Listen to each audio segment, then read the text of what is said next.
have always secretly loved my childhood friend. But he is a top-tier alpha. And I am just a beta with no pheromones. I thought that without the bond of pheromones, he would never like me. Until one day, he bit the back of my neck, his voice hoarse. I heard betas also have reproductive cavities. Chapter 1. This is the breakup fee from Elijah. If you have any other needs, you can mention them to me. I pushed the check forward. After today, don't contact him again. Sitting across from me was the recently popular idol, Noah, a beautiful top-tier Omega. This was the umpteenth time I had helped Elijah deal with his lovers. Usually, those Omegas would cry, try to beg him to stay, or make a bunch of demands. Noah, however, was quite different. He pinched the check, looking as if he had been amused. No, are you crazy? Are my moans worth this much? $1 million for just half an hour. I was stunned. What do you mean? Noah looked at me. Ha, aren't you his longest-serving assistant? You don't know. He didn't lay a single finger on me. He made me moan in the bedroom for half an hour. And then today, he has you give me $1 million as a breakup fee? Is he impotent or something? I'm asking you. Noah had been gone for a while. I was still in a daze when Elijah's call came in. Where are you? Just finished meeting with Noah. Oh. Elijah's voice was very casual. Come over when you're done and take me to the club. Okay. I agreed, turning the car around to head back to the conglomerate building. When I arrived downstairs, Elijah hadn't come down yet. I leaned against the car and lit a cigarette. In front of me, the office building towered into the clouds. The entire building belonged to Elijah's father's company. Elijah started taking over the management of the group right after finishing his master's degree. That was also when I became his assistant. Now, 3 years have passed and he has taken the group to the next level. And I have been by his side for a full 8 years. Elijah snapped his fingers in front of my face. What are you thinking about? Nothing. He was only wearing a dress shirt with the collar unbuttoned. His suit jacket draped loosely over his arm. I quickly averted my gaze and went to open the car door for him. Elijah glanced at me, opened the driver's side door, and got in, dropping a single line. Get in the passenger seat. I pursed my lips but obediently sat down anyway. My mind was stuck on what Noah had just said, but I just couldn't bring myself to ask. The club was opened by a wealthy second-generation heir with a strong background. Going there to play was secondary. The main purpose was talking business. As soon as we pushed the door open, Elijah's good friend, James, who was also a top-tier alpha, came over. Such a heavy pheromone scent. Which little Omega were you getting intimate with again? My whole body stiffened. I am just a beta. I can't smell pheromones. But previously, Omegas had indeed entered Elijah's lounge, staying there for hours at a time. Elijah gave me an imperceptible glance and smiled frivolously. None of your business. Hey, play all you want, but don't actually make an illegitimate child. I took precautions. Besides, he said lazily, swirling his wine glass, it's not like you have to raise the kid for me. My heart felt like it had been squeezed hard. I shouldn't harbor any strange expectations. After exchanging a few jokes and finishing the serious business, it was time for them to play, which meant I had to go outside and wait for him. When I saw him again, it was already late at night. I took Elijah from the arms of an Omega. The Omega looked somewhat reluctant, but this was Elijah's rule. After drinking, he only let me pick him up and never took anyone home. When drunk and not clear-headed, if he was set up and didn't use protection, ending up with a kid would be a massive headache. Just as I was about to help him into the car, I was pulled into the back seat by his arm wrapping around my waist. Elijah hugged me very tightly, his head buried in the side of my neck. It was already spring, and we were both only wearing thin shirts. I could almost feel the temperature of his skin. Liam, let me lean on you for a bit. Why aren't you saying anything? My voice was tight. Elijah. Elijah kissed my temple. Good boy. Only after he had been drinking could I hear him speak to me in this tone. Half coaxing him, I managed to get him out of my arms. By the time I took Elijah back to the villa, it was past midnight. Seeing that the housekeeper had already prepared hangover medicine for him, I finally felt relieved enough to leave and drive home. Actually, this villa has always had a room for me. My mom is Elijah's mom's assistant and a friend of many years. Elijah and I have known each other since we were kids. Back when we were in school, I used to stay over here often. But since 3 years ago, I have never stayed the night again. Chapter 2. 2 things happened that year. One was my mother embezzling funds from Elijah's father's conglomerate to pay off my father's gambling debts. And the other thing, at the time, there was a problem with the management of Elijah's family business. Elijah had just taken over and had been drinking with clients to apologize. When I took Elijah home, I was pinned beneath him while he was in his rut. It was a night of chaos. By the time I woke up clear-headed, it was already noon the next day. Whether it was my gland forcibly injected with pheromones or the overused parts of my body, the pain was so severe I could barely stand. But at that time, I still forced myself to hold on, facing the messy aftermath as he sobered up. Elijah's eyes were panicked, looking like he had done something wrong. My voice was unusually calm. Your rut hit, and you didn't have your suppressants. So, it was all an accident. It doesn't matter. It doesn't matter? Elijah said, almost gritting his teeth. After all these years between us, all you want to say to me is it doesn't matter. I could actually feel that Elijah might treat me a little differently. But my mother's situation and my identity as a beta completely extinguished those thoughts I shouldn't have had. Any tenderness I experienced was just something I stole. After that, Elijah changed omegas every single day, and I was responsible for waiting for him to finish and cleaning up the messy aftermath for him. Sometimes they were right in the villa or the lounge, separated from me by only a single wall. I grew numb amidst the ambiguous sounds over and over again. But right at this moment, I suddenly had some untimely thoughts. You two are so close. He even tells you this? The omega sitting across from me smiled beautifully. He was the one by Elijah's side last month. My pheromones were practically overflowing, yet Elijah remained completely unmoved. Assistant Liam, did you look for me just to ask this? He was the one Elijah gave the highest breakup fee to. I thought he missed me. After all, I didn't even get to sleep with him back then. What a pity. Assistant Liam, let's keep in touch. I haven't tried it with a beta yet. But with your looks and figure, both alphas and omegas should like you, right? I brushed away his hand reaching for my abs and said helplessly, stop joking around. I had asked so many people who had been with Elijah. The answer I got was always the same. Why? Out of all these people by his side, he hadn't touched a single one. Hello? Did you call for a reason? I looked down at my phone. I had actually dialed Elijah's number. The tone on the other end was a bit strange. You haven't called me on your own initiative in a long time. I wanted to ask. Why make them put on an act? Clearly, nothing happened. Why do this? Cold sweat gradually seeped out of me, as if I were undergoing some kind of torture. I finally found my voice. It's nothing. I dialed the wrong number. Oh, Elijah's voice turned cold. Book a restaurant for me tomorrow night. I'm going on a blind date with an omega. This sentence was like a basin of cold water, instantly waking me up. What stupid thing was I doing today? Even if I knew all this, what difference would it make? A top-tier alpha with a family background like his was destined to marry a top-tier omega of equal social standing. I suddenly remembered that morning 3 years ago, at Elijah's house. I was originally very panicked. When I rushed out the door, I bumped right into Elijah's top-tier alpha father, who usually lived abroad year-round. He looked suspiciously at the marks on my neck. You! After all, he was someone who had weathered many storms. He quickly returned to normal. His tone was composed, but his eyes carried an oppressive weight. You and Elijah grew up together. You have feelings for each other. I can understand that. But he will not marry a beta. I knew this very well in my heart. Nothing needed to be said. A beta's reproductive cavity is incompletely developed, making the possibility of pregnancy very small. Even if they could conceive, it was basically impossible to give birth to an S-class alpha. How could a family like his accept such a situation? Love was a luxury item for anyone. Elijah had been arranged to go on blind dates frequently lately.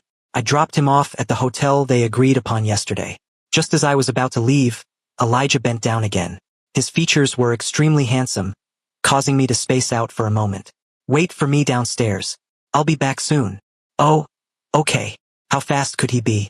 After receiving his call yesterday, I went to look up Amelia's information. She was a beautiful female omega. She had an outgoing personality and liked extreme sports. She and Elijah should have a lot to talk about. Perhaps he would soon marry a well-matched blind date. I took a deep breath, got out of the car, and lit a cigarette. 3 years ago, after my mom resigned, Aunt Mary didn't pursue legal action, but they couldn't be friends anymore either. I stayed at the conglomerate firstly because I was working on my first major post-graduation project at the time, and Elijah insisted I stay. I couldn't bear to part with the project, and I couldn't bear to part with Elijah even more. Secondly, because the salary the conglomerate provided was indeed very high. I needed to pay off my mother's debts. Once the money is paid off, I will leave this place. After that, His affairs will have nothing to do with me anymore. Chapter 3. The night grew deeper.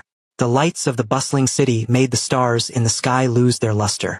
It was already 9 o'clock when I received Elijah's call. His voice didn't sound right. Come find me in my room. Above this restaurant was the conglomerate's 5-star chain hotel. The top floor of every hotel had a room reserved for Elijah. I steadied my nerves and found the suppressants I always kept in the car. As expected, as soon as the door opened, I was pulled into a scorching embrace. The look in Elijah's eyes was too profound. It was as if some emotion that had been suppressed for a long time was about to erupt. Your rut is here. I brought suppressants. Although I couldn't smell pheromones, I understood the current situation all too well, but this time was different. Elijah slapped the syringe out of my hand, twisted my arms behind my back, and pinned me against the door. The strength of an S-class alpha was terrifying. Couldn't break free. What are you doing? Elijah didn't say a word, his breathing rapid. A scorching touch pressed against my lower back. Without an Omega's pheromones to soothe him, he was even more irritable now, practically tearing open my shirt. Elijah! I struggled fiercely. I'm Liam. I know you are Liam. He bit the back of my neck. That was where I was different from him. A beta's gland is incompletely developed. 3 years ago, pheromones had been repeatedly injected here. It hurt so much I almost passed out. But even the pheromones of an S-class alpha couldn't stay in my body for even a brief moment. All that remained was a lingering, terrifying pain. Felt like he had grabbed my vital spot. I struggled even harder. Elijah, wake up. You can't mark me, you. Liam. Elijah pressed tightly against me, his voice dangerous. Why do you, a beta, carry suppressants with you every day?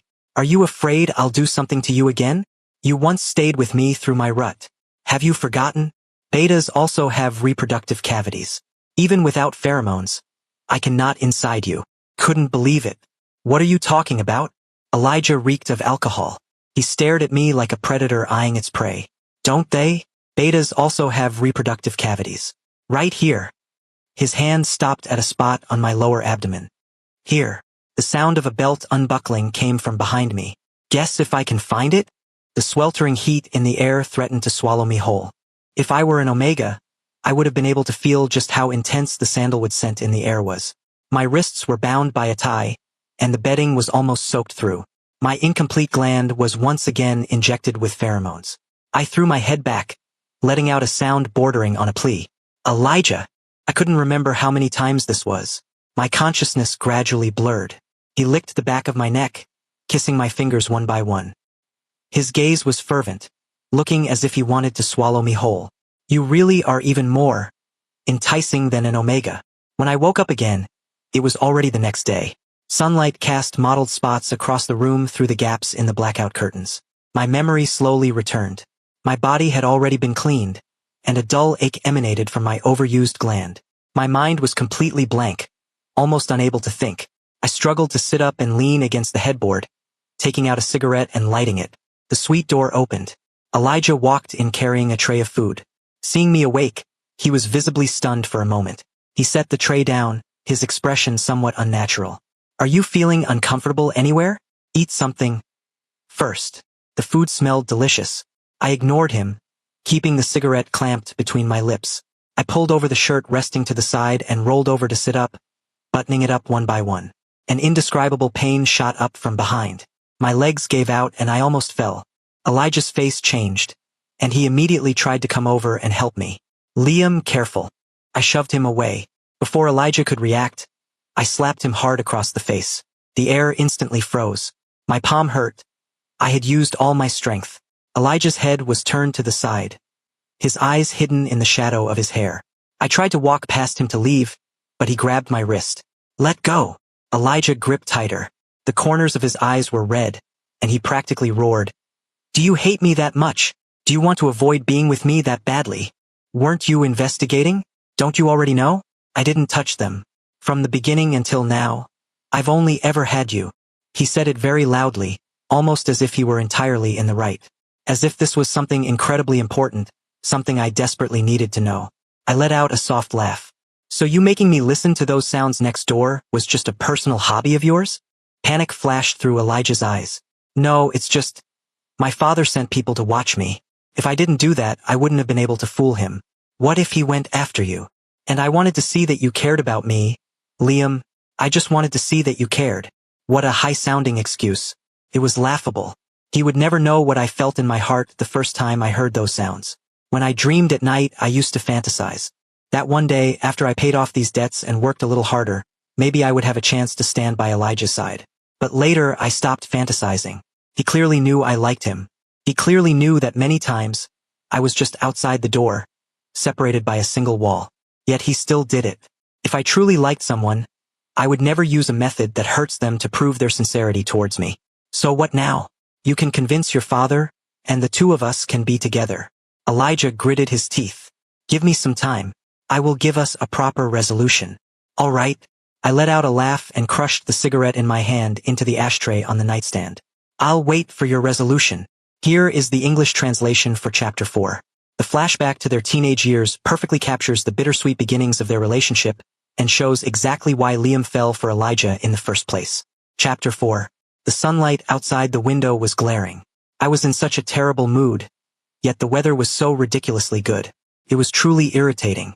Standing on the street, for the first time, I felt so lost, not knowing where to go. I walked into a convenience store, bought a pack of cigarettes, and only then hailed a taxi, deciding to go home. That was where my mom lived, and it was our current home. To hide from my dad, we had moved several times. But right now, my mom lived there alone. For the convenience of commuting to work, I usually lived in the apartment provided by the company. No one was home. After my mom resigned, she found a translation job. When she wasn't busy, she would go to the nearby library to work. I went back to my room and collapsed face first onto the bed. Turning my head, I saw the photo wall hanging there. The old photos had already yellowed. Among them was a group photo of me, Elijah, and our respective mothers. My mom and Elijah's mom were good friends. When they got married, one chose a well-matched marriage of equal social standing, and the other chose love. When I was little, I also lived in a happy family. Although we weren't wealthy, the three of us together were simple and happy. At first, both choices seemed pretty good. But the result was that the couple who chose equal standing, after giving birth to an outstanding alpha son, started living their own separate lives. And our family, who chose love, headed toward destruction because of one risky investment by my dad. Desire is like a monster that can easily swallow people whole. Whether it's the craving for pheromone compatibility or the pursuit of money, it's all the same. Perhaps I was too tired, but I rarely managed to fall asleep without taking sleeping pills. I had a long, chaotic dream. I dreamed of the past, when my mom was still Aunt Mary's assistant. Even at 14, I was given a job by Aunt Mary, to help the busy Aunt Mary keep an eye on the then rebellious Elijah and keep him out of trouble. At first, I hated this kind of tattletale work, but my mom held my hand, her eyes earnest. Liam, do you know that without Aunt Mary, you wouldn't have been able to get into such a good high school? Seize this opportunity. It's just helping Aunt Mary keep an eye on Elijah. I won't make you do anything difficult. Okay? I still wanted to refuse, but I suddenly remembered the argument my parents had not long ago. Porcelain bowls were smashed all over the floor, and my dad roared, "If I don't fight for it now, what else can I do? Let Liam live the kind of life we have in the future. What's wrong with the life we have now? It's bad. Everything about it is bad. I don't want my son to have to read other people's moods and bow and scrape in the future. I've had enough of this life.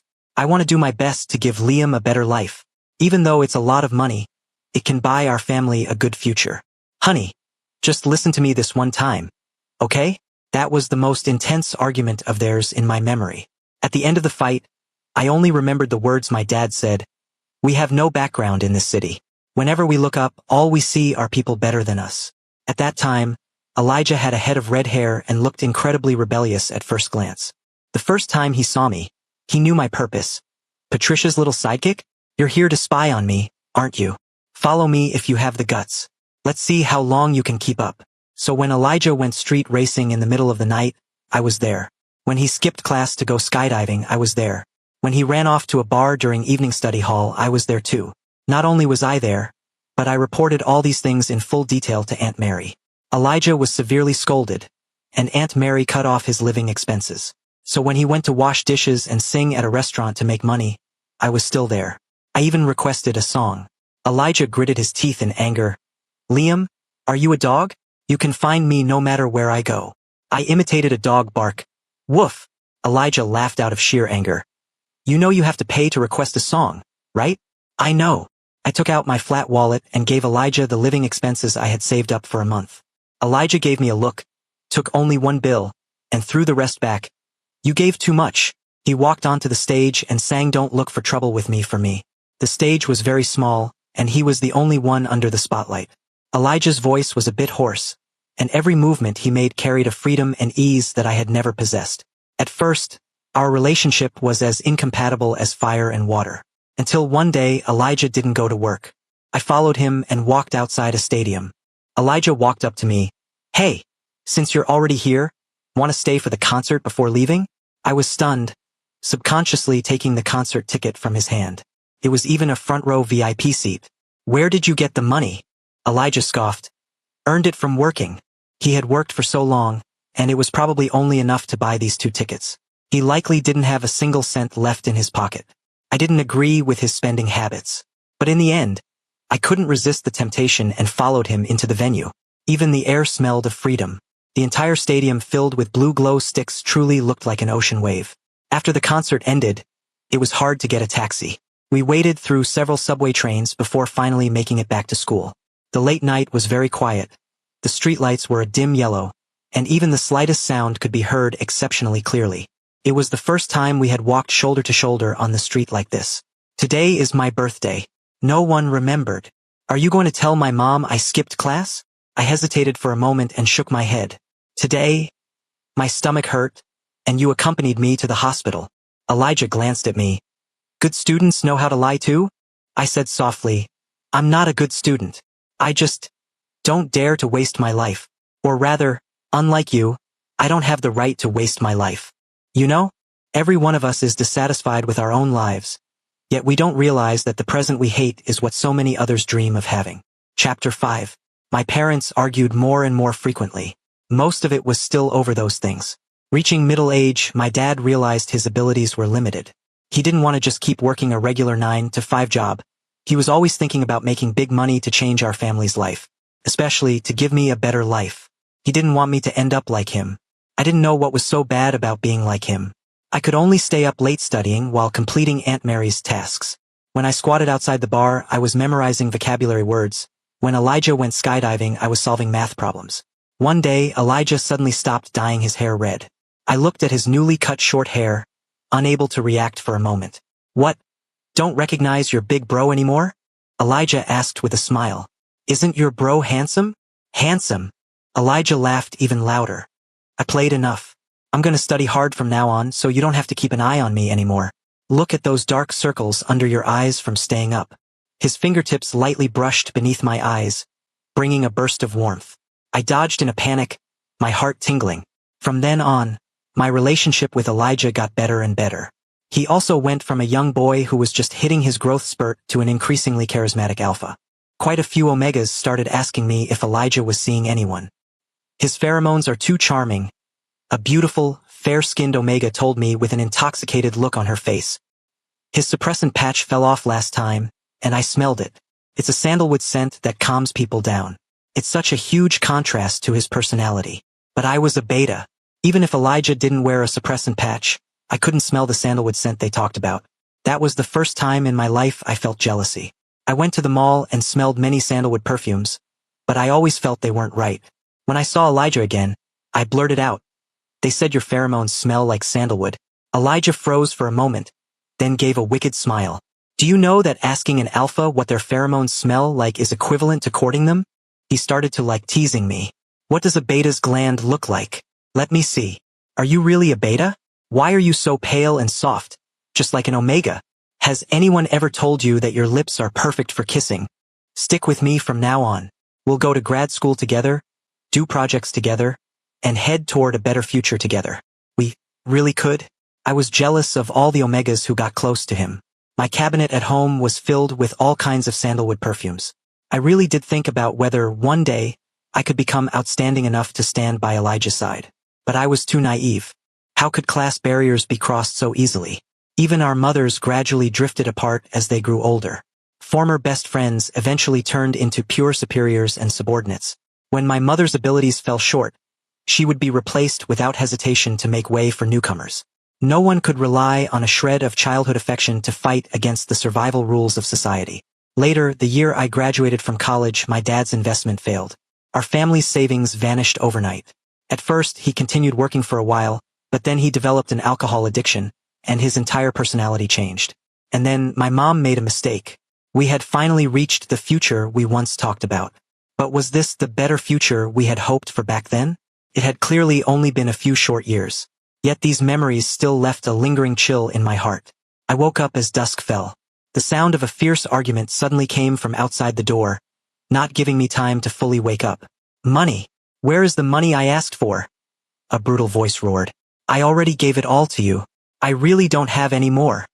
My mom's voice carried a tone of terror. The sound of a vase shattering rang out. Before my mom's short scream could end, that tyrannical voice sounded again. Not giving me the money, huh? Believe it or not, I'll go kill your precious son. You're crazy. You can't. Let go of me. Help. I instantly sobered up, violently throwing the door open and rushing out. There was a clear slap mark on my mom's face. My dad was choking her tightly, his eyes blood red.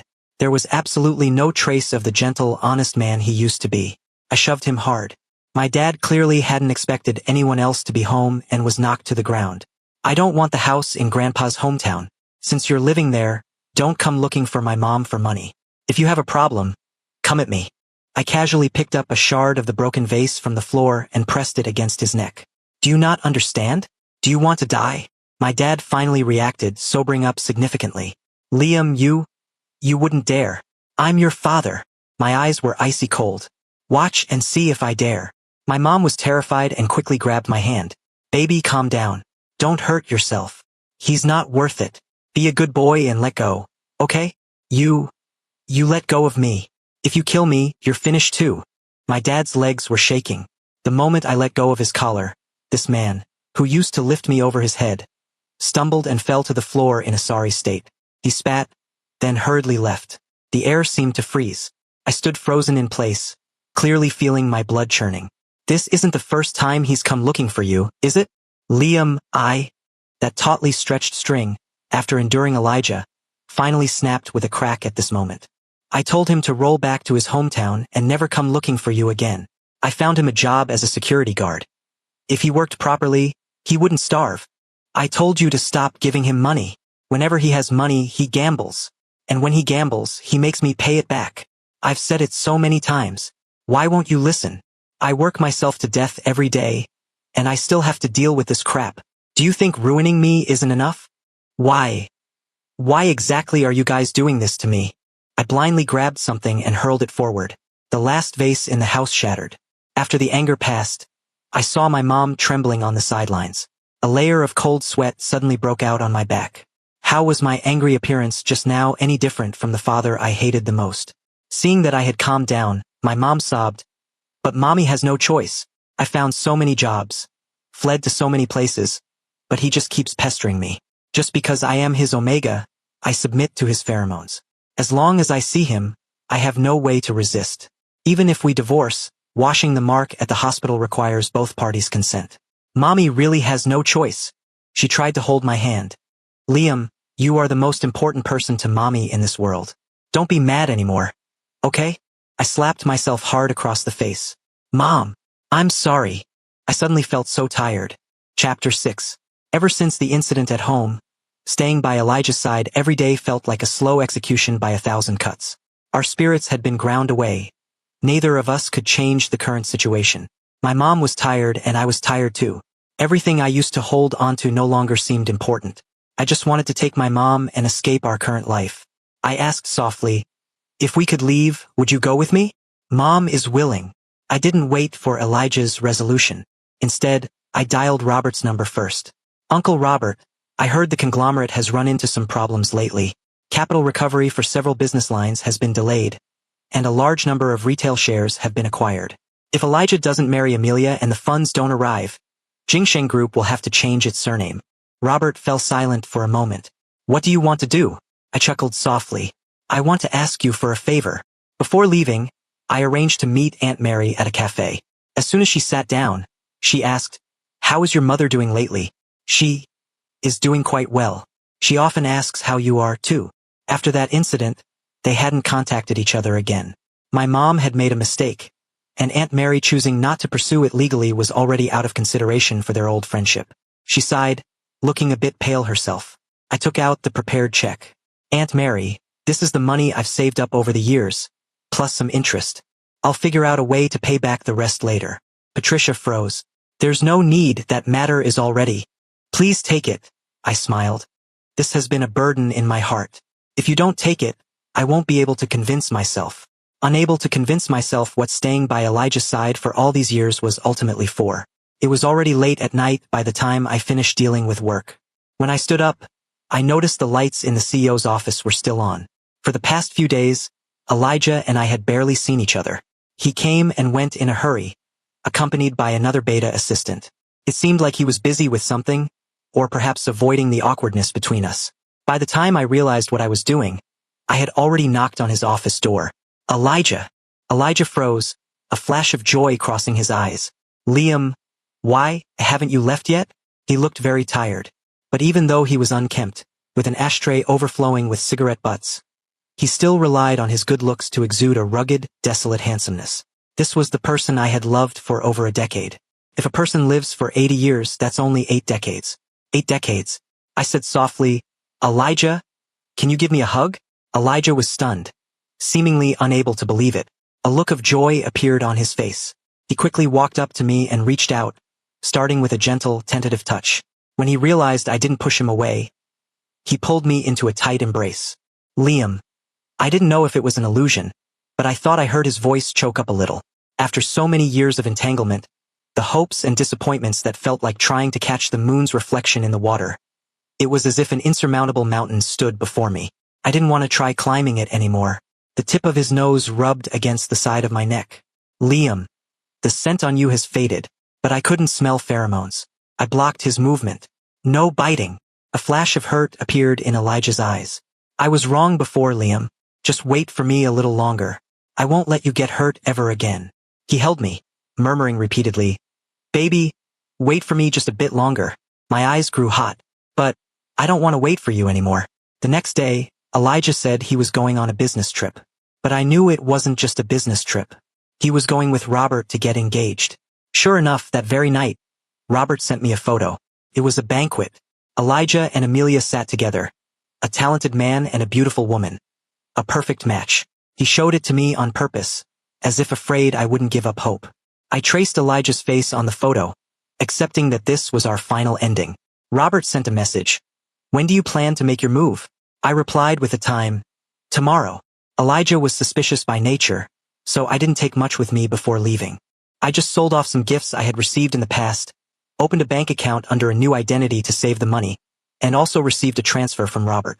Looking at the amount on it, it was exactly the same amount as the check I had given Patricia. Keep it, Robert said when he called. Consider it buying my peace of mind. I gave a self-deprecating laugh, tilting my head back to hold my tears in. That night, in a suburban alleyway with spotty surveillance coverage, a car crash occurred. The vehicle exploded on the spot, leaving no remains. By the time Elijah found out about it, my so-called father had already taken the compensation money and claimed our ashes to take home. Meanwhile, I had taken my mom to a coastal town in the south. The sea breeze blew, and in the salty air, I tasted a hint of freedom. Mom, do you blame me? Mom is the one who dragged you down. I shook my head. Let's both live for ourselves for once.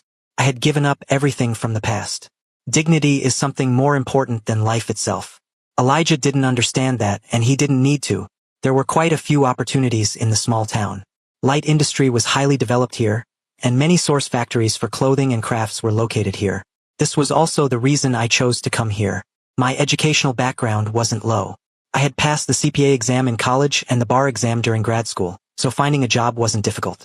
Moreover, the projects here were better suited for me to showcase my skills. My mom became my personal assistant. After changing our contact info, she couldn't do many of her part-time jobs anymore, but she picked up her old skills again. She usually helped me send and receive documents, arranged my schedule and working hours, and handled everything in a very organized manner. She said that in the big city, human connections were weak, and even her relationship with her son felt distant. The small town, on the other hand, brought people closer together, and she felt closer to me now. If she and Dad hadn't chosen to stay in the big city years ago, perhaps things wouldn't have ended up like this. I couldn't bear to see her too tired, but she shook her head.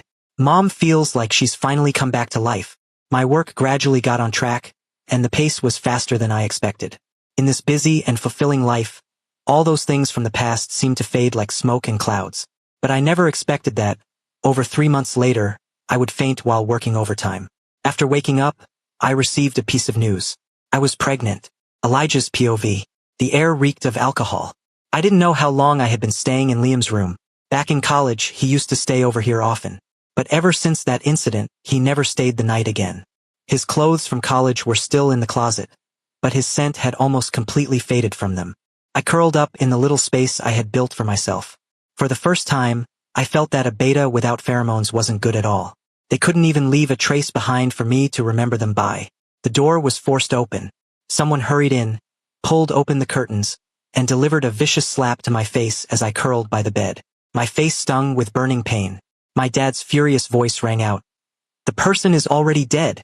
How much longer are you going to act like this?" My eyes, adjusting to the harsh light, slowly looked at the person in front of me. I let out a soft scoff, my voice hoarse. "Yes, he's dead.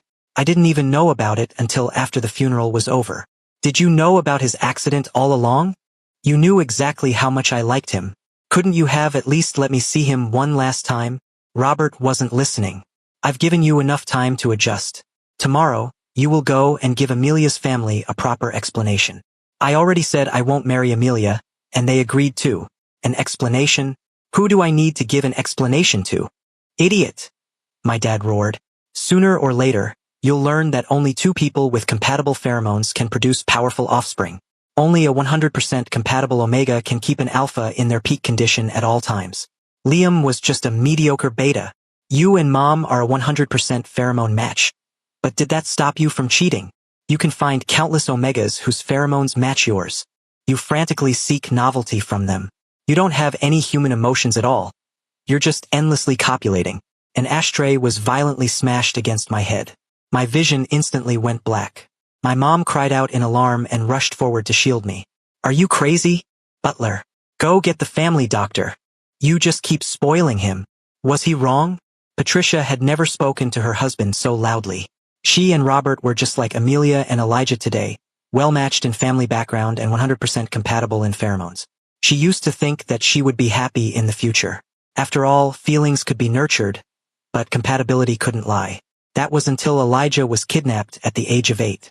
The kidnappers demanded a 100 million ransom from Robert, to be wired to their offshore account. At that time, the conglomerate was also facing a highly crucial investment, and the amount was exactly 100 million. It was a rare opportunity. If successful, it would elevate the conglomerate to the next level. She wanted to wire the money to the kidnappers immediately to ensure Elijah's safety. But Robert stopped her. "We are still young, we can have more children. But the conglomerate will only get this opportunity once." Patricia still remembered the bone-chilling sensation she felt at that moment. If the police hadn't been highly capable, Elijah would have been gone. Later on, Robert kept 3 omegas abroad. Whether it was karma or not, they had given birth to so many children, yet not a single one was an S-class alpha. If there had been even one, the Robert of today wouldn't be pinning all his hopes solely on Elijah. From the day they chose compatibility, they shouldn't have fantasized about love. She also regretted her initial choice. She had also felt countless times that Liam was a good kid. But Liam was a beta. She could accept a mismatch in social standing, but she couldn't accept Elijah not having his own offspring. I only felt my brain grow heavy, my vision almost blurring. Mom released soothing pheromones. The pheromonal bond between mother and son made me feel a lot better. I looked blurrily at the woman in front of me. I didn't expect to suddenly cry so violently. "Mom, I don't need an omega with high pheromone compatibility. I just want to spend the rest of my life with the person I love. Love isn't about weighing conditions to see if they're equal, nor is it the physiological instinct between an alpha and an omega. Only that which transcends these things can be called love." Ever since Liam left, I could barely feel the passage of time. I just worked like a madman every day. My rut came very suddenly. I injected 5 doses of suppressants, but they were useless. The drawer for suppressants was empty. James happened to push the door open and walk in. "Go buy me some suppressants." He looked at the empty vials scattered on the floor and my pale face in shock. "Are you crazy? Do you not want your gland anymore? After all, glands are fragile. Most people have to consider the drug side effects even when taking just one shot. I dialed the assistant's internal line and told him to bring some suppressants in. Only after injecting the 6th dose did the surging heat show signs of subsiding. In the past, I worked out regularly and saw Liam often. I never felt that a rut was this unbearable. Sometimes it only came once every 3 or 4 months. But Liam had only been gone for a month, and my rut had already hit twice. James took a fierce drag of his cigarette. You used to be so unpicky. What kind of devoted lover are you pretending to be now? Still worried, he dialed the club's number, wanting them to send an Omega over. Don't arrange an Omega for me. I only want Liam. James looked at me with utter exasperation. I didn't meet his gaze. If you really want what's best for me, move faster and don't let my dad find out. James threw his phone onto the table. Crazy. You're completely crazy. Do you really have to fight your own father to the bitter end? I didn't want to fight him to the bitter end. I gritted my teeth. I just want to tell him that I'm not a puppet he can control. Besides, do you really think he has any affection for me? If his people hadn't failed to produce an alpha, would I even have a place in the conglomerate right now? For all these years, the only one who stayed by my side was Liam. The company James and I started was acquiring the conglomerate's retail shares. If things went smoothly, we would become the conglomerate's largest shareholders. James still couldn't understand. But do you really love him? You dated so many boyfriends before, and you often made Liam run errands to get rid of them for you. I was momentarily speechless. Those stupid actions born out of wounded pride, wanting to use methods that hurt him to test his love and sincerity. I had never regretted anything so much in my entire life. The day my mom came to see me, I thought she was going to act as my father's lobbyist again. But she merely asked, Elijah, you must be very tired lately, right? Tired? Of course I was tired. Trying every possible way to pull my own father down from power. I took a sip of coffee. Spit it out if you have something to say. My mom sighed. Do you really love Liam that much? Does it absolutely have to be him? I love him, and it has to be him. But what was the use of saying all this now? The person was already gone. A flash of stinging pain struck my chest. However, my mom opened her bag and handed me a check. This is what Liam gave me before he left. I looked up hesitantly. What do you mean? I just don't think it could be such a coincidence. Did he know he was going to have an accident, so before it happened, he just happened to give this to me? A certain impossible thought sprang up. I could almost feel my own hands trembling. Afraid of giving you false hope, Mom also did some investigating. My mom took out some documents. I don't know much more. You know very well that since you were born, your dad and I haven't been very close. I'll leave the rest to you. The hand holding the check trembled. My vision suddenly blurred. Several details I had overlooked flooded into my brain like a tidal wave. The projects Liam was in charge of seemed to have all reached phased conclusions before he left. The last time I saw him, he, who always hid from me, actually wanted me to hug him. And this check. But in an instant, I was drowned by another despairing thought. Just how disappointed must Liam have been, to not be willing to tell me he was still alive over the past few months. I gave James a call. Go help me investigate my dad, his secretaries, his assistants, and all his close confidants. Check their transfer records and activity logs from 3 months ago, especially whether they helped anyone forge new IDs. Don't miss a single clue. Night fell. I gazed at the neon lights outside the window, suddenly remembering that when I first came to the conglomerate, Liam said the night view here was beautiful. But later, as work got busier and our relationship gradually grew distant, we rarely had the mood to look at the night view anymore. Liam, did you want to leave on your own? Only then did I suddenly realize. Today, it had already been 3 months since Liam left. Liam's POV. After I left, I didn't change my name. My mom had given me this name. Plus, I trusted Robert's methods. At least for the short term, Elijah wouldn't find out I was still alive. When my mom rushed to the hospital, I had just received the ultrasound report. Looking at that tiny image, it finally felt real that I was pregnant. Seeing our stunned expressions, the nurse couldn't help but add. Although the probability of a beta conceiving is low, it's a bit too careless to go this long without realizing you're pregnant. It was true. A beta's reproductive cavity is incompletely developed, and the chance of conception is less than 1 in 10,000. If I didn't keep it, I might never have the chance to bear another child. People who are too lonely are prone to doing foolish things. It didn't take me long to decide to keep this child. My mom guessed whose child it was and looked a bit worried. Are you sure you want to keep this baby? Do you not want to get married later on? I shook my head. I never thought I'd have a child before. Besides, if I were to get together with a female beta now, it wouldn't be fair to her. From now on, our family of 3 will live a good life together. Okay? My mom just kept wiping away her tears. Before I knew I was pregnant, I didn't feel much of anything. But at over 3 months, right when the baby was gradually growing, my morning sickness became severe, yet I didn't dare stop working. I didn't know if it was my imagination, but I thought I could smell the scent of pheromones in the air. The scent grew stronger and stronger, and my undeveloped gland began to ache intensely. My consciousness gradually blurred, and when I woke up, I was already in the hospital. The doctor said, a beta whose partner is an alpha can experience pseudogland development during pregnancy. You will be able to smell pheromones and be affected by them. But this also means that the beta requires their partner's pheromones for soothing during the pregnancy. Where is your partner? I looked down at my stomach. After a moment of hesitation, I asked, what happens if there is no pheromone soothing? The mother will experience an incredibly painful and difficult pregnancy, and it might also have some congenital effects on the child. I pursed my lips. The doctor thought for a moment before saying, however, we have a pheromone bank here.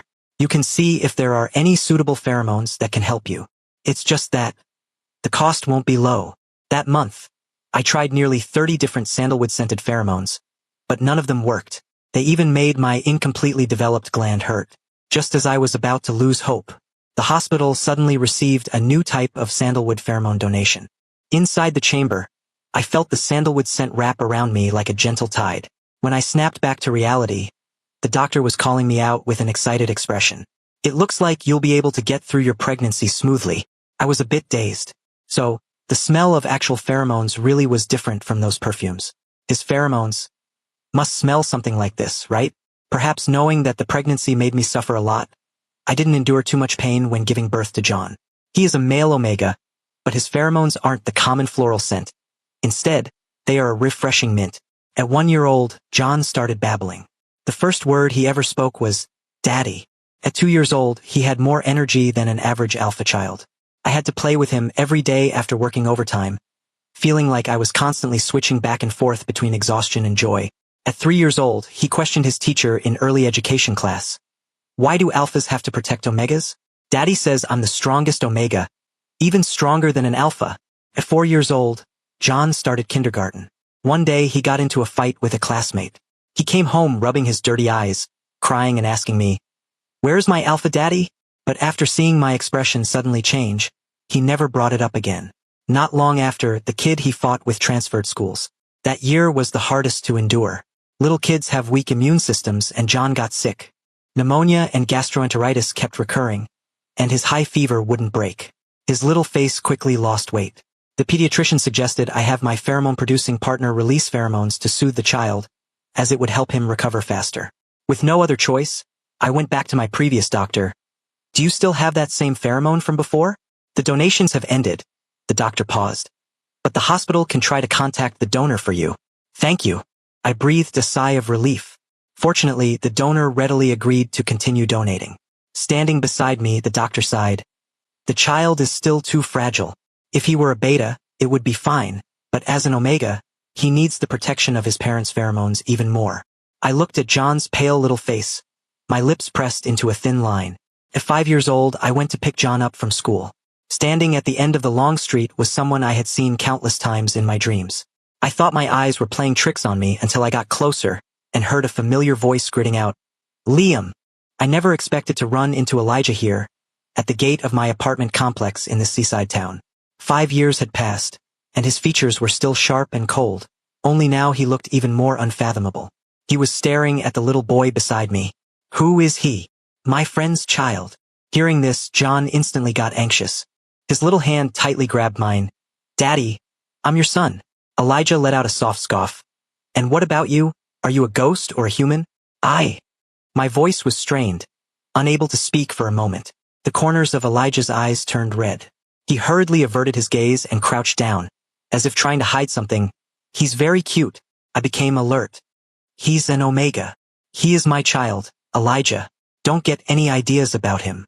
Elijah looked incredibly hurt. "Is that what you think of me?" I stared at him defensively. He let out a long breath. "Aren't you going to invite me in to sit for a bit?" I was just about to refuse when he raised an eyebrow. Or, do you guys want to go sit at my place? My mom had recently gone on a group tour, so no one was home, which saved me the trouble of explaining. Elijah made himself right at home. While I cooked in the kitchen, he took off his suit jacket and helped me tidy up the living room, which I hadn't had time to clean before work. Right now, he was helping John put together a Lego set that he hadn't been able to finish. Wow, Uncle, you're amazing. Hearing the child's praise, Elijah pushed his luck. Right? Then how about Uncle comes over to play with you often? John instantly dropped a smile, looked at me and said seriously, that depends on if Daddy agrees. If Daddy agrees, Uncle can come often. If Daddy doesn't agree, I won't open the door for Uncle. Elijah ruffled John's hair. John is right. You should always listen to your daddy like this. Then if Uncle behaves well, can you put in some good words for Uncle in front of Daddy? You. A look of confusion appeared on John's face. Why? Because Uncle likes. What nonsense are you teaching a kid? I plopped down right between them, issuing an eviction notice. We're going to eat now. Aren't you leaving? Is there no food for me? No. He came too suddenly. I didn't have time to prepare extra ingredients at all. Furthermore, why should I cook for him? Fine then. Elijah was surprisingly easy to talk to now, completely missing his former arrogant, my way or the highway attitude. We spoke almost at the same time. Don't come back. I'll come again tomorrow. Elijah froze for a second, but didn't get angry. He looked at me, forcing a smile. Although I don't want to threaten you, right now, this seems to be the only method that works. You. Elijah interrupted me. See you tomorrow. I didn't expect Elijah to have so much free time. He seemed determined to crash at my house, playing blocks and games with John, and even insisting on coming with me to pick John up from school. Sometimes he would casually take my bag from my hands. Other times, amidst John's exclamations, he would lift him onto his shoulders. John was thrilled looking around. Uncle is so strong. I'm the tallest one now. A few times, John's classmates pointed at Elijah and asked, John, is this your alpha daddy? This is. John's eyes darted around. After catching my eye, he immediately replied, No, he's my uncle. I pretended not to see the disappointment in Elijah's eyes and took John's hand. John, let's go. Elijah didn't say a word, following us from a short distance behind. Seeing that my mom was about to return from her trip, I grew a bit anxious. I asked Elijah, who was still playing blocks with John, when do you plan on going back? I don't plan on going back. I gritted my teeth. Did your company go bankrupt? Regrettably, no. Aren't you married? Elijah paused, a glint of amusement flashing in his eyes. The groom ran away. Who am I supposed to marry? My chest tightened, an inexplicable surge of anger rising within me. Where was all this effort before? Pulling this stunt only now. I gritted my teeth, said it was time to eat, and shoved him out the door. Elijah regretfully sniffed the aroma of the food lingering in the air. I was distracted during the meal. John secretly glanced at me several times. Perhaps because it had only been me accompanying him all year round. He seemed to have learned how to read people's expressions very early on. Daddy, do you not like Uncle? I choked for a second, asking back, does John like him? John didn't hesitate. I only like him if Daddy likes him. I remained silent for a while before saying, Daddy doesn't dislike him. It was almost 10 o'clock by the time I coaxed John to sleep, and my mom's tour group had just ended. I heard the sound of her bedroom door opening and closing. Feeling a bit insomniac, I went out to the terrace alone. Housing prices in this small county town weren't high, and rent wasn't expensive. I originally rented this place because I liked this terrace. I thought I would grow some plants here with my mom, never expecting that raising a child would take up so much time and energy. Just as my mind was a chaotic mess thinking about the recent events, my phone rang. Is this Mr. Liam? I was taken aback. You are. I am Mr. Elijah's assistant. Mr. Liam, I apologize for disturbing you so late. I have a contract that needs Mr. Elijah's signature, but I can't reach him. He usually doesn't lose contact during work hours unless his rut has hit. Could you please go to his house and check on him for me? What does his rut have to do with me? I was about to refuse when the voice on the other end grew even more frantic. He has severe suppressant resistance and a disordered rut cycle. I'm afraid something will happen to him if he's alone. Please. Mr. Elijah always goes looking for you alone, and I can't contact anyone else on such short notice. I've texted you his address. The passcode to his front door is your birthday. By the time I snapped back to reality, I was already standing in front of Elijah's door. He lives Here? It was only one street away from my apartment complex. I pushed down my suspicions and tentatively rang the doorbell first. No one answered. I sent a message to Elijah's assistant. I'm going in. You gave me the passcode, so this doesn't count as trespassing, right? The other side replied instantly. Mr. Elijah would be very happy to be trespassed by you, happy face. When the door opened, the entryway light was still on. There was a pair of dress shoes taken off by the door, and a jacket draped over the sofa. It seemed the owner was indeed home. Walking further in, I smelled a rich sandalwood scent.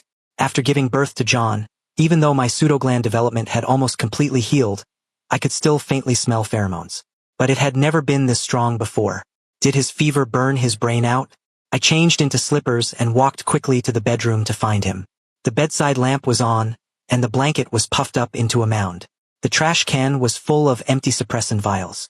Before my hand even touched his forehead, I could feel the heat radiating from Elijah's body. I grew anxious and shook him hard to wake him up. Elijah, Elijah! Elijah's handsome brows knitted tightly together. It took a long while before he opened his bloodshot eyes, looking at me with blurry vision. Liam, are you okay? Before I could finish, he pulled me down beneath him. My body crashed heavily onto the bed, instantly enveloped by the heat, and a warm touch pressed against my lips. Elijah looked as if he had been starving for a long time, frantically taking from my lips. Bad memories from the past suddenly surged up, and fear almost swallowed me whole. Elijah, I forcefully pulled my hand free and slapped him hard across the face. Elijah's eyes instantly cleared. He froze, hurriedly letting go of me, his voice hoarse. Are you the real Liam? I wiped my lips hard. Are you crazy? If you're not dead, remember to reply to people's messages. Sorry. Elijah frowned deeply. That brief moment of intimacy just now seemed to have made his rut even worse. Help me inject a suppressant. You. Elijah took my hand and shook it gently. Liam, I feel terrible. You deserve to suffer. My words were unforgiving, but I still picked up the last suppressant vial by the bedside. As the cold liquid entered his veins, Elijah's furrowed brows finally relaxed a little. I threw the empty syringe into the trash can. I counted them, 8 vials in total. In the past, I only ever needed to give him one. I frowned. Do you have a death wish? I didn't expect the rut to hit so suddenly. Elijah looked at me, his voice cautious. There are stronger versions. If I use those, I wouldn't have to inject so many, and it would do less damage to my body. I turned my head away. Who cares about you? Just as I was about to get out of bed, the person behind me pulled me into his arms. He rolled me over, hugging me from behind. Elijah, what do you want? Just a hug. Just let me hug you. I struggled hard to break free. Let go. Liam, I missed you so much. My movements stopped. During an alpha's rut, the less reason they have, the more vulnerable they are. All the suppressed emotions Elijah had carried these past few days finally erupted. Liam, I really missed you so much. However long you were gone is how long I've missed you. How could you be so cruel? Did you know that at first? I really thought you were dead. The calmness I had maintained was shattered by him, and for a moment, I didn't know what to say. John is very cute. You've taught him very well. I like him a lot. I immediately became alert. He is my child. The person holding me went stiff. I didn't know if it was an illusion, but my neck felt a little wet. This wetness grew larger and larger, so large that I almost felt like I was being burned by it. I'm not going to fight you for him. What kind of person do you think I am? I just want to be by his side with you. Liam, I missed you so much. What do I have to do for you to forgive me? I was too stupid before, using methods that hurt you to prove that you loved me. Arrogantly thinking I could solve everything, when in reality, I couldn't do anything, couldn't achieve anything. What I thought was a simple task took me almost 6 years. 6 whole years. I can protect you now. Elijah was crying. Are you still willing to come back to my side? The curtains were drawn open. Through the window, I saw the bright moon in the sky. Later, the bright moon grew increasingly blurry in my eyes. How could this be? I wiped away the cold wetness on my face. It was clearly a sunny day today. Whether it was because the rut consumed too much of his energy or due to the side effects of the suppressants, Elijah soon fell into a deep sleep. He woke up several times in the middle, saw my face, mumbled, "Am I dreaming again?" and then went back to sleep. I gently moved his arm away and stood by the bed, looking at him. In the past, I had always looked up to him. I never thought that one day, he would speak to me in such a begging tone. But could I really forgive him? When I quietly returned home, my mom was already making breakfast in the kitchen. She glanced behind me. "You're back? Elijah isn't with you?" I was stunned. "Mom, how did you know? Did you forget that your mom is an Omega? With such a heavy scent of pheromones on you?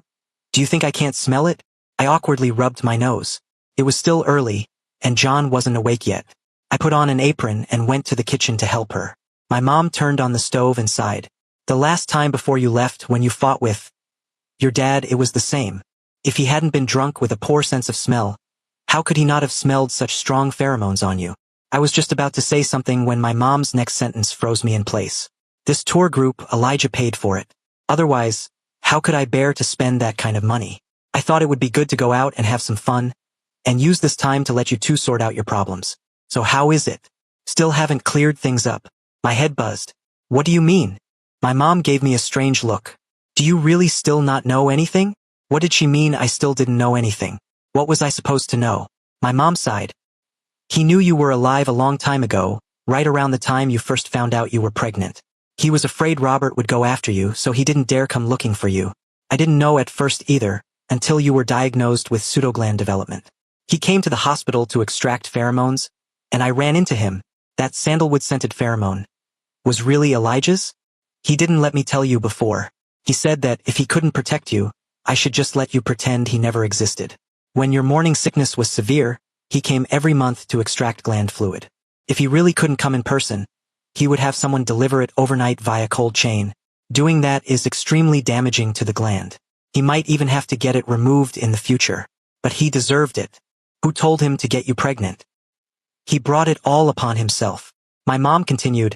"Later, the day you gave birth to John, he was waiting right outside the delivery room. He was even more nervous than I was. He cried after you gave birth. He said this was enough, and for the sake of you and the baby, he absolutely could not lose." Holding an onion, I forgot to react for a moment. My mom looked at me.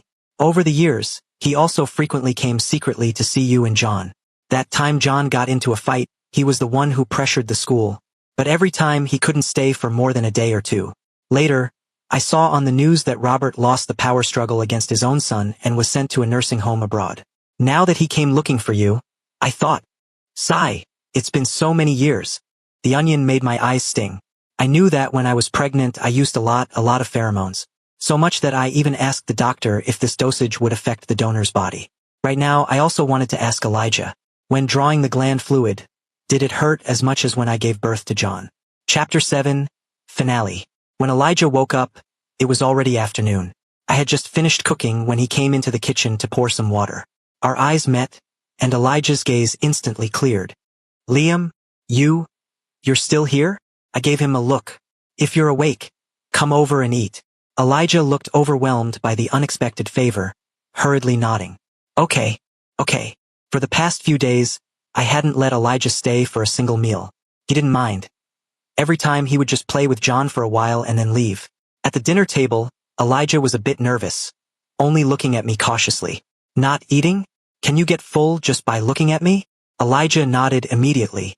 "I can." "You are real?" Elijah looked at the table full of food, muttering as if to himself. "John is real too. You are both right in front of me." Elijah was never like this in the past. He used to be high-spirited, confidently arrogant, and never willing to bow his head. Even if he had moments of attentiveness, he didn't show it much, and he never showed weakness to anyone. My eyes stung, and the emotions I had been accumulating all day suddenly erupted. "If you don't want to eat, then don't." Elijah froze, immediately getting up to grab me. "Liam, are you angry?" I turned my head and pushed him away. Caught off guard, Elijah stumbled from my push. His lower back hit the dining table with a dull thud. I couldn't hold it back anymore. My tears and emotions erupted together. "Do you have any idea how hard it was for me to finally make the decision to leave you? You didn't understand love, so why should I be responsible for your ignorance? I'm living a good life now. Really good. Why did you come to provoke me again? What gave you the right to do so many things behind my back? You wanted to make me soft-hearted, didn't you?" No. Elijah hurriedly explained. "I was just worried about you. I just wanted to treat you well." "You bastard." Elijah pulled me into his arms. "But the bastard really loves you." I cried for a long time. I missed my mom's calls, so she called Elijah to confirm I was okay. Elijah looked down at me, asking softly, "Do you want to go back?" "I don't want to go back. Let Mom take care of John for the night." I rested my head on Elijah's lap, letting him apply an ice pack wrapped in a towel to my eyes. These past few years, I've been so tired. I had never shown weakness to anyone before. But raising a child while working, the trivialities of life intertwined with the panic of taking care of a kid, grinding away all my fighting spirit. "I'm sorry. From now on, I'll share the burden with you." Elijah gently pinched my earlobe, his voice very soft. "Liam, I can catch you now. Are you hungry? I'll go heat up the food." I nodded, taking the ice pack Elijah handed me. I stood at the kitchen doorway watching him busy himself. Elijah was still his old self, his life as disciplined as a clock. Beneath his thin dress shirt, the muscle lines sculpted by years of working out were faintly visible. But I also noticed fine lines had quietly crept up around the corners of his eyes. We've known each other for almost 20 years. After dark, Elijah and I were getting some fresh air on the balcony. I turned my head and asked, "When are you going back?" A flash of panic crossed Elijah's eyes. "Are you driving me away again?" "No." I couldn't help but smile. "I'm planning to take John back to the city. Having saved up some money over the years, I had always wanted to take John back to the big city. School, work, there are better opportunities there. I always want to give him the best. Moreover, Mom is getting older. Other people think places with good environments are suitable for retirement, but in reality, the elderly need convenient medical resources more. The big city is still better." I didn't expect that just after returning, I would receive the news of my father's death. Back then, he spent all of mine and Mom's compensation money. Years of gambling and drinking ruined his health. After being diagnosed with liver cancer, he held on for 2 years and finally passed away on a poor, cold day. The funeral was very simple. In the past, I always hoped he would disappear sooner.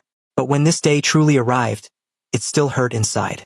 My mom handled the funeral arrangements expressionlessly, then lit a cigarette she had quit for decades. She stared at me for a long time, as if looking through me at people and events from the past. "I used to think that love was pheromone matching, but your dad and I had a compatibility rate of less than 50%. Later, I thought that the feelings between two people are what constitute love. But what exactly is love? What is love?" The sun was setting, and the lingering glow of the summer evening was still very hot. When we came out of the cemetery, Elijah was leaning against the car, waiting for us. John was clamoring to be held. I was exhausted, so I nudged him. "John, go to Daddy." John looked at me in surprise. Is he really my daddy?" Elijah froze, his eyes suddenly lighting up. "John, come here to Daddy." At this moment, I felt like I knew the answer. Love is a miracle. After going in such a huge circle, perhaps I should believe in miracles one more time. If you enjoyed this story, remember to subscribe to my channel. Thank you so much.